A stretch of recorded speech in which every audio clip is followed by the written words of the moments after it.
All right, mine is coming from r/ThreadTalk. Title is, What the fuck is wrong with people? Long-time listener, first-time poster. Always wanted to say that, lol. I love your show, and after my return flight from Europe, my husband suggested I post my experience here. So buckle up and settle in. I'm actually going to give a trigger warning for this. Public indecency. Oh, okay. I recently went to Europe for a week for work.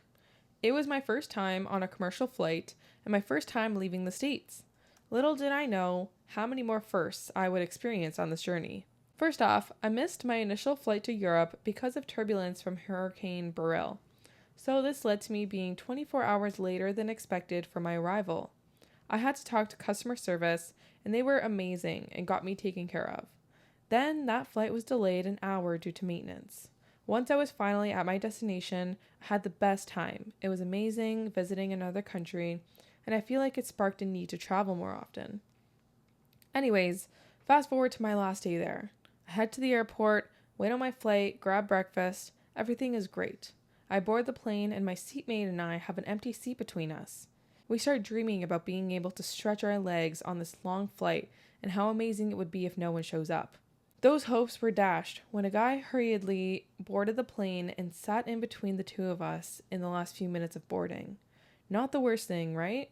As I had done on my other flights, I made small talk with my new seatmate. I mean, we were going to be sharing space for nearly 10 hours, right? He told me how he was traveling for work and was very excited to be going to the States. Seemed like a nice guy. The plane took off, no turbulence. Not long into the flight, he requested to go to the toilet. No big deal. When he got back to his seat, he began picking his nose, his scalp, his skin. It grossed me out. But hey, I'll watch a movie and stare at the window. So that's what I did for the rest of the flight. Until there were about 2 hours left, and I happened to look at my left and noticed that my seatmate had decided to entertain himself, if you know what I mean. I was appalled. He had a blanket on his lap, hand underneath, and while he was trying to be discreet about it, it was extremely clear what was going on. Now, I am an anxious person who hates confrontation. I immediately turned back to the window, noise-canceling headphones still on, and tried to calm myself down. I was shaking. I pressed the call button for the flight attendant, and he immediately took his hand out from under the blanket and began scratching his leg. While I was waiting for the flight attendant, I removed my headphones, turned toward him, and said, "You know, that was really obvious what you were doing, right?" Of course, he acted all confused and said, "What do you mean?" I looked him straight in the face. "You were clearly jerking off," and I motioned towards the blanket on his lap. He immediately apologized and saying he is sorry if it looked like he was, but maybe he was just scratching his leg, etc. And he said he was sorry if he offended me. Not really the reaction of an innocent party, in my opinion. The flight attendant finally got to our row, and I asked if I could switch seats. She asked what happened, and I just couldn't make myself to say it out loud. So she asked if I would go to the back of the plane to talk to her, but my bags would have to stay in my seat, and I didn't want to risk the guy finding out who I was or something. She mentioned that we only had about 2 hours to landing, and I said fine and turned back to the window, which is the position I stayed in for the remainder of the flight. He kept sighing heavily throughout the rest of the flight. At one point, our other seatmate got up to use the toilet. I took off my headphones and turned to him and said that we were almost to our destination and I just wanted to be off the plane and not discuss it any further. He said, "Thank you, I'm sorry if I offended you. I wouldn't do that." And I said, "That's exactly what it looked like." He responded, "I think that's disgusting." And I said, "Oh, I agree. It is disgusting." And I turned back to the window until time to deplane. Meanwhile, he kept his blanket on his lap the entire remainder of the flight. When he got up to get his bags from his overhead bin, he wadded up his blanket and left it in the seat, and I noticed he had severe sweat marks under his arms. So he was burning up and still kept the blanket on his lap. The last thing he said before he left was, "Safe travels," and I just nodded in response. Then I waited for as long as I could to ensure he had gotten far away from the gate before I left the plane. The flight attendant did stop me on the way out, and I told her what had happened. She was apologetic and said she wished she would have known, and she would have told the guy to switch seats with me. I explained that I didn't go to the back of the plane for fear of leaving my stuff and having to go past the guy to get out. The flight attendant was very sweet, and I'm grateful that she cared enough to check on me. Also, I have no idea why our seatmate didn't notice all of this. I don't know if she was sleeping or what, but in hindsight, I wish I would have been louder. Picture that viral video a year or two ago. That motherfucker is not real. Hopefully that experience is a first that will never have a second. Yo, that's gross. That's fucked up. Ew. I don't know what I would have done. Oh my gosh. This girl's brave. I'm cringing right now. She said she's a very anxious person, so I think it took a lot. Yeah. To say something, because she messaged me on Reddit, and she was like, I think we would be such great friends. She said she was an accountant too, and like we were just like very similar, and I was like, oh my god. And when I read the story too, I was like, I don't know, I kind of like see similarities in us, because I'm also an anxious person, but I don't think I would have said anything. Like, I would have been scared. That's fucking nasty. Like, bro, if someone's willing to do that in public, like, they're clearly unhinged. Exactly. So... You don't know what they're capable of. Like, I don't know. But, like, at the same time, like, yeah, it's important to hold people accountable, because now he's probably embarrassed and hopefully won't do it again. Bro, that blanket's probably crusty. Oh, my God. I don't even want to think about that. Like, so vile and disgusting.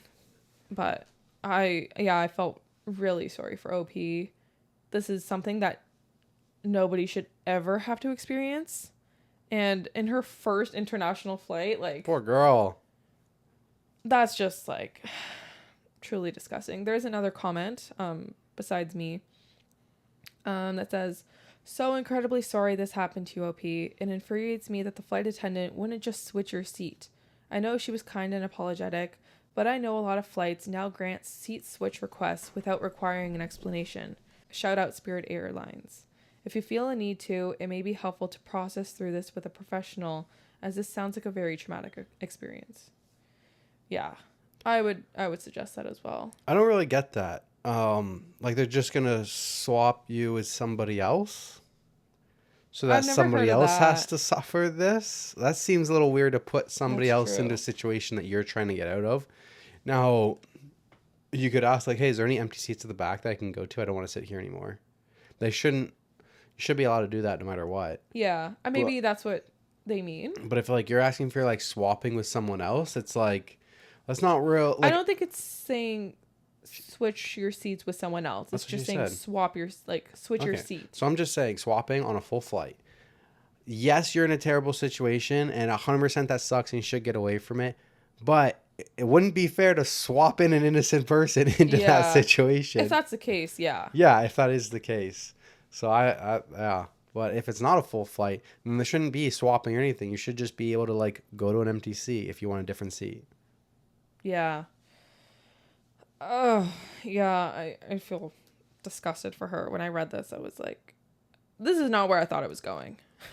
That's gross. Yeah. Aren't you embarrassed? Come on, though. Aren't you embarrassed? What did you think? Economy seats are so squished together. Like, bro, you're literally touching elbows. Your arms are touching each other the whole time. My God. People have no shame. That's messed up. Yeah. Does anybody else take their shoes off on really long flights? Okay, I just saw a TikTok about this. Should I be embarrassed for that? I just saw a TikTok about this, and it said you should not be taking your shoes off unless you get 2 meals on the plane. Like, unless it's like over like an 8-hour flight and you actually get 2 meals on the plane, you should not be taking your shoes off. And I was like, okay. Honestly, I don't care. My flight can be an hour. The first thing I do when I sit down on a plane is I take my shoes off. I feel like we might get some hate for that. I never used to. I think this was my first time that I did it.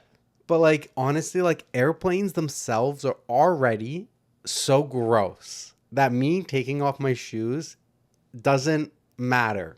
Well, if they're smelly, the person they're smelly for 5 seconds and then they're not smelly anymore once the smell releases. But, like, bro, you're in a pressurized capsule with like 300 people that are an inch apart. Everybody's fucking farting and burping as well. So, like, me taking my shoes off, like, I don't care. I'm not embarrassed by it. I want to be comfy. On the last flight, like on the way home from Italy, I was thinking, like, Next time we go on a long flight, I will probably bring slippers. That's a great idea. Yeah. Because I was like, even just to get up and go to the bathroom to like put the shoes on again. And stuff, I was like, but I'm not going to go barefoot. That's disgusting. Yeah. So I was like, one time I went to go to the washroom and I was barefoot, and then I got to the washroom. I was like, oh, fuck, this is a bad idea. I gotta go back and get my shoes. That's gross. I went back, got my shoes. Oh, okay. I didn't go in it. I was about to step in it, and then I realized like I don't have shoes on, and the bathroom floor is always moist. So I went back and got my shoes. If you're gonna shame us, be nice about it. I can handle it. I don't care. I'm not embarrassed by it because my feet need to breathe. It's dogs. They need some fresh air. The dogs need some air. If you were to take off your socks, that's a different story. That's too far. Too far. I'm not on board with that. Yeah, but I was kind of embarrassed on the flight because I've never done it before. But I was like, it's a 9-hour flight. Like, I don't want to keep my shoes on this long. Yeah, no, I'm taking them off. And I was sleeping like it was a red eye. I was like, I did instantly. On the way there, we didn't have anybody in our row. Oh yeah. It was only on the way back when there was one person there. We were like, but I'm just like, I'm shameless. Yeah, you are. Like as soon as I sat down, the plane hasn't taken off yet. My shoes are off. Let us know if you guys do that too. Yeah, I feel like a lot of people do that though. I don't. I looked around and everyone had their fucking shoes on. That's okay. I was like, oh my gosh, should I be embarrassed? Like, I like to travel in comfort. I like to maximize, People who are leaving their shoes on, those are the people who like stand up right away and get in line to get on the plane.